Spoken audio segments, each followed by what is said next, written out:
କେମିତି ଜାଣିଲୁ? ହଁ ପାଇ କିଛି ଦିନ ହବ ଝିଅ ଗୋଟେ ନୂଆ ଫୋନ୍ ଟା ଆଣି ଦେଇଛି। ଭଲ ବଡ଼ ଫୋନ୍ ଟେ ହେଇଛି, ଛୁଇଁ ଦେଲା ବେଳକୁ ସବୁ ହେଇଯାଉଛି। ହଁ ପା ତୋର ସେ ଟିପି ଟିପି ଫୋନ୍ ଟା ନା? ହଁ ଯାହା ଭାଗ୍ୟରେ ଯାହା ଥିବ। ନା ବଡ଼ ଲୋକ ଫୋନ୍ଟା ମାଇଲା ଭଳିଆ କଥାବାର୍ତ୍ତା କରୁଛୁ ଆଉ। ହଁ ପା ଏଇଠି ମୁଣ୍ଡିଆ ମାଇଲି। ହଁ ଏଇ ଝୁଅ ଆଣିକି ଦେଇଛି ଗୋଟେ ବଡ଼ ଫୋନ୍ ଟେ, ଆଉ ଟିକେ ଭିଡିଓ କଲ୍ ରେ କଥା ହେବି ବୋଲି ଆଉ। କଣ ହେଲା? ମୋ ମୁହଁ ଦୁଶୁନି? ମୋ ଫଟୋଟା ଦୁଶୁଛି? କାହିଁକି ଦୁଶୁନି? ଫାଳେ ଦିଶୁଛି? ମତେ ବି ତ କିଛି ଦିଶୁନି।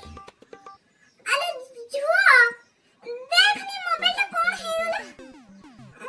କିଛି ଦୁଶୁ ନାହିଁ। କାହିଁକି କେଜାଣି? କଣ ଲେଖିଛି? କେ ମି ଟି ଓ ଛୁ। ଏଇ ନୋଜରଟା କୁଆଡେ ଗଲା? ଇଏ ଆମର ଚିଠି ପତ୍ର ଥିଲା, ଭଲ ଥିଲା। କେତେ କୋଉଠୁ ଖୋଜି ଖାଜିକି ଲେଖିବୁ?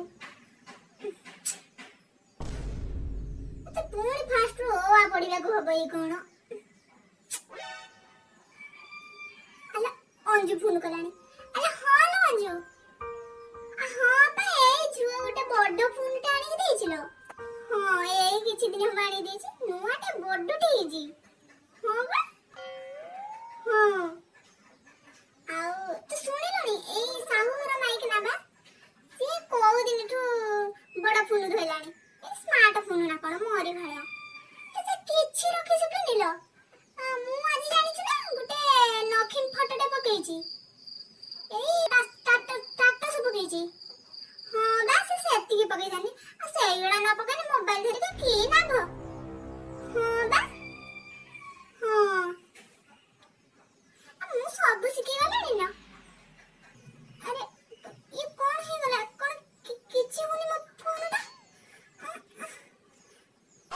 ଆଲୋ ଝୁଅ, ଏ ଝୁଅ ଦେଖିବାନି ଫୋନଟା କାଇଁ କିଛି ହଉନି। ମୁଁ କେତେବେଳେ ଗୋଟେ ଭଜନ ଶୁଣିବି ବୋଲି ୟୁଟ୍ୟୁବଟା ଲଗଉଛି, ସେ କିଛି ହଉନି। ଦେଖନି କଣ ହେଇଛି? ନେଟ୍ ଅନ୍ କରିନି। ଓହୋ ହଉ ହଉ ତୁ ଯା ଯା। ଏଇ ଶୁଣୁ, ତୋ ପାଖକୁ ଗୋଟେ ଫଟୋଟେ ପଚାରିଛି, ଦେଖ। ଏଇ ତାଙ୍କ ସାଙ୍ଗର ମାଇକି ନବା ଭିଡିଓ କଲରେ କଥା ହଉଥିଲୁ। ସେ ନାକ ଫୁଟୁଥିଲା, ମୁଁ ତା ଭିଡିଓ କରିକି ରଖି ଦେଇଥିଲି। ସେଇଟା ଦେଖୁନି ତୋ ପାଖକୁ ପଠେଇଛି। ତୋ ପାଖକୁ ଯାଇନି? ଆବେ ଦେଖୁନୁ ହ୍ୱାଟ୍ସଆପରେ ପଠେଇଥିଲି ବା। ଯାଇନି?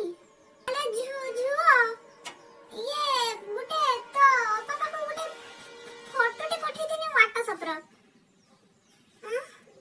ଅପା ପାଖକୁ ଯାଇନି? ଫ୍ୟାମିଲି ଗ୍ରୁପରେ ପକେଇ ଦେଇଛି। ତ